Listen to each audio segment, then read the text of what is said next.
Sobreviver, a gente pensa que a parte mais difícil é o que eles fazem com o nosso corpo, mas não é. É o que tentam fazer com a nossa alma. E é sobre isso que vamos conversar aqui, sobre como, em um mundo que queria apagar qualquer afeto, o amor se tornou a nossa rebelião, a mais silenciosa e talvez a mais poderosa. Essa frase, nossa, ela resume tudo. Absolutamente tudo. A nossa luta não começou na rua, com gritos. Ela começou aqui dentro, sabe, na memória. Eles podiam até reescrever o nosso presente, mas o passado era o único território que ainda nos pertencia. Só nosso. E tudo começou assim, com o roubo do nosso passado. Foi uma estratégia muito bem calculada para redefinir o que significava ser uma família e, com isso, redefinir quem nós éramos. O objetivo deles era muito claro, né? Transformar a família, que sempre foi o nosso refúgio de afeto, em uma ferramenta de controle social. Um lugar onde a lealdade não era mais de um para o outro, mas sim para o regime. De repente, nosso lar virou a primeira linha de vigilância deles. Olhando para esse contraste, fica tudo muito claro, não é? De um lado, o que eu guardo em fragmentos de memória: amor, confiança, pertencimento. Do outro, que eles nos impuseram: dever, vigilância, ruptura. Eles não apenas substituíram o que a gente tinha, eles envenenaram a própria ideia de ter algo que fosse nosso de verdade. Isso, claro, nos leva à nossa realidade diária, uma vida dentro de um território vigiado, onde os laços eram construídos em cima da desconfiança e não do afeto. E eles tinham um nome para isso, veja só: controle afetivo. Uma ideia simples e, ao mesmo tempo, brutal. Enfraquecer nossas conexões para que a única lealdade que restasse fosse ao regime. Porque, pensa bem, se não se pode confiar na própria irmã ou na mãe, a quem se recorre?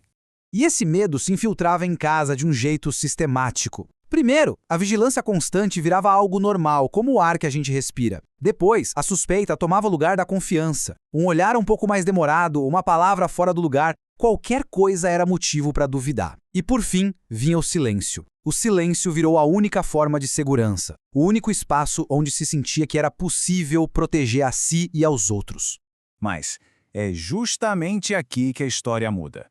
Mesmo nesse solo tão árido, algo insistiu em crescer. O amor se tornou a nossa rebelião, o poder clandestino do afeto. Exatamente isso. Cada gesto de carinho genuíno era um ato de desafio. Um sorriso que não era para as autoridades, um toque de mão escondido. Tudo isso era perigoso. Tudo isso era resistência.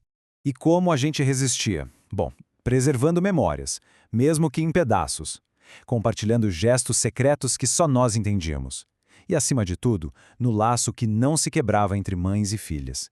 Mesmo separadas, essa conexão era uma força que eles simplesmente não conseguiam destruir.